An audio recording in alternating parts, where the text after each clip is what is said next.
Hollywood stars face accusations of pretentiousness whenever they employ method acting, and you can sort of understand why, to be honest. While it's commendable that Christian Bale dropped a third of his body weight for The Machinist, it's hard to see the benefit of stalking a woman for real in preparation for your role as a serial killer. Yes, Jamie Dornan did actually admit to once doing this. In wrestling, however, these things are arguably a little bit different. For one thing, it's live. There are absolutely no do-overs, and therefore no time to practice playing your character, at least not in front of a live audience anyway. The only way you can really test drive a new gimmick is to assume it in everyday life, cutting near-the-knuckle promos on your local shopkeeper and screaming about how much you hate America while in line at the bank. Okay, none of these are particularly sensible ideas, but you get the point. But over the years, several wrestlers have gone to extreme lengths in order to prepare for their upcoming role, be it physically transforming their body, acquiring a completely new skill, or simply taking their gimmicks out for a walk in public. I'm Adam Nicholas for What Culture, and these are 9 wrestlers who went to insane lengths to research their gimmicks.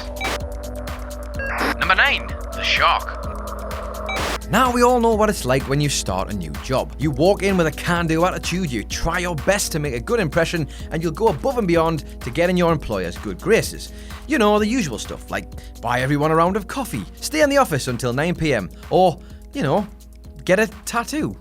Hang on, get a tattoo? Yes, that last one is exactly what Jon Tenta, formerly Earthquake, during his first stint in WWF, did a short while after turning up for WCW in 1995 and being asked by management to transition from Avalanche into The Shark. The tattoo in question was, yes, you guessed it, a shark, which was frankly a little redundant. He already wore Demon Balor-esque teeth painted over his mouth, and not to mention that his wristbands were emblazoned with the literal words, Shark Attack. This is a shark attack.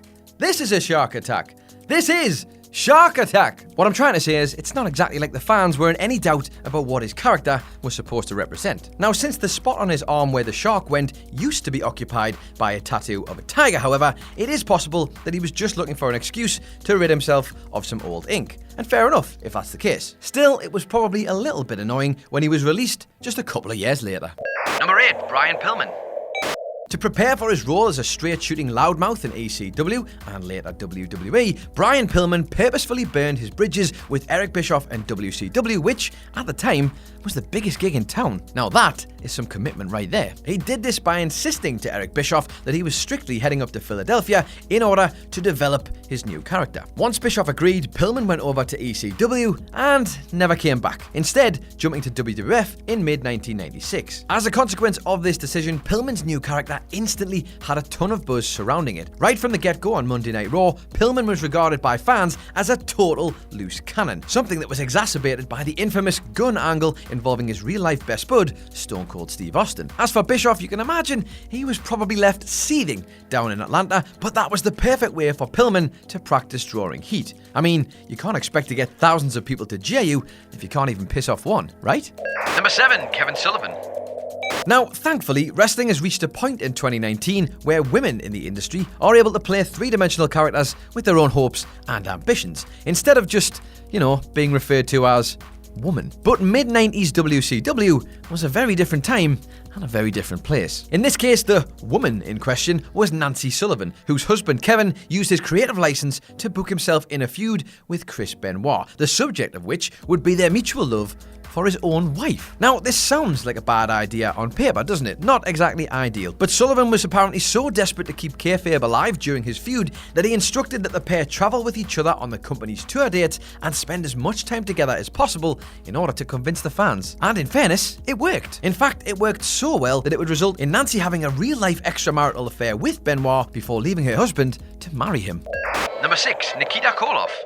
These days, whenever American wrestling promotions fancy introducing a stereotypically Russian heel with an intense loathing for the United States of America onto its screen, they at least have the common courtesy to cast someone who actually comes from Russia, or, failing that, Bulgaria. But 30 years ago, they didn't exactly have that luxury, which meant that the role of Nikita Koloff had to be filled by an American named Nelson Scott Simpson, who, let's just say, probably didn't have a monthly subscription to Communist Weekly. Simpson, however, was more than up to the task. In fact, according to some sources, not just content with affecting a generic Eastern European accent at all times, he actually went so far as to learn how to speak Russian in preparation for the role. The closest modern-day example by comparison would probably movie be WWE's Lana, but the Florida native's attempts at playing a Russian aren't quite as committed or convincing as Simpson's, with an accent that seems to do more wandering than woken Matt Hardy's. In Lana's defense though, kayfabe has been on life support since about 1996, so it's not like this is a huge necessity. Although it doesn't really help matters that she speaks in her Floridian accent whenever she appears on Total Divas. Number 5, the Iron Sheik.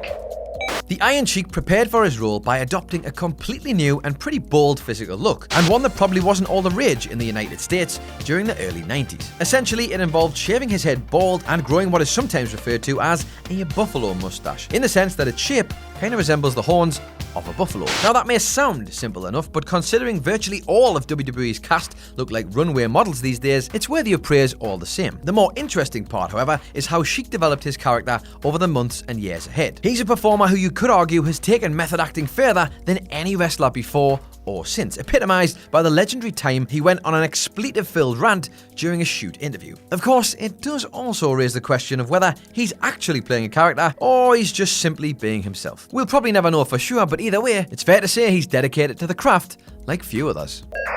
Number 4, Paul Berra.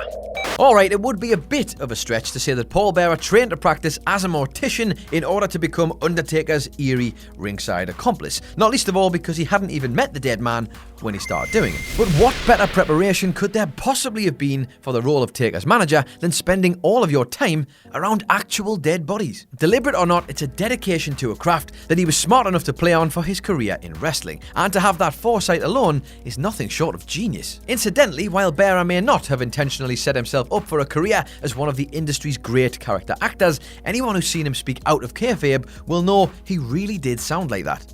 Whether he knew it or not, Paul Berra had been preparing for this role his whole entire life. Number 3, Raven.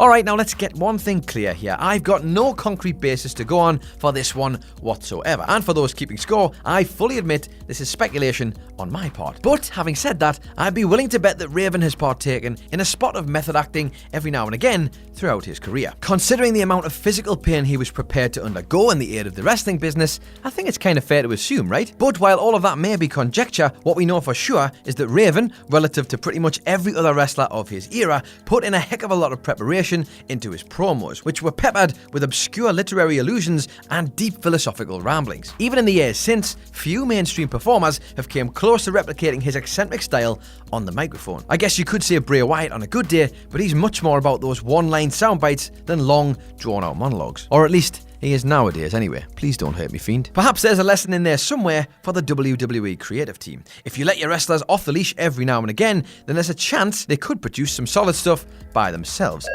Number 2, Michael Cole.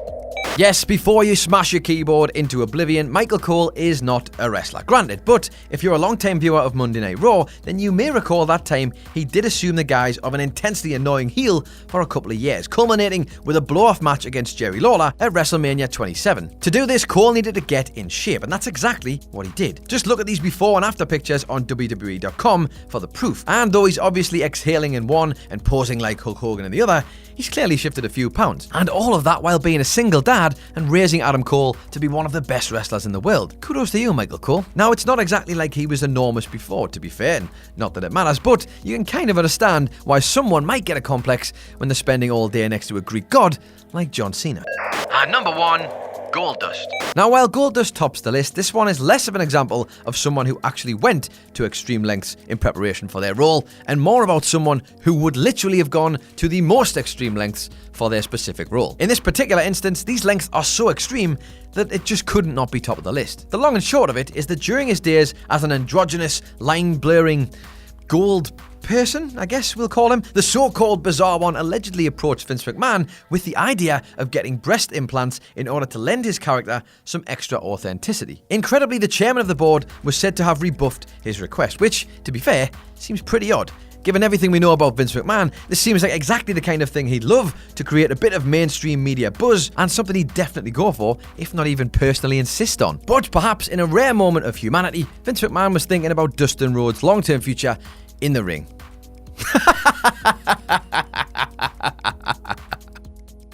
Hi guys, I'm Adam Wilborn from What Culture, and if you're a fan of what you've just seen, then make sure you subscribe to What Culture Wrestling on either iTunes, Spotify, or wherever you get your podcasts for daily wrestling podcasts, where we not only review Monday Night Raw and SmackDown Live, we also discuss the events before and after of pay-per-views. We have roundtable discussions discussing burning wrestling issues, interviews, and a roundup of the week, complete with a bloody good quiz, of course, on wrestle culture. Thanks for watching. I've been Adam from What Culture, and I'll see you soon.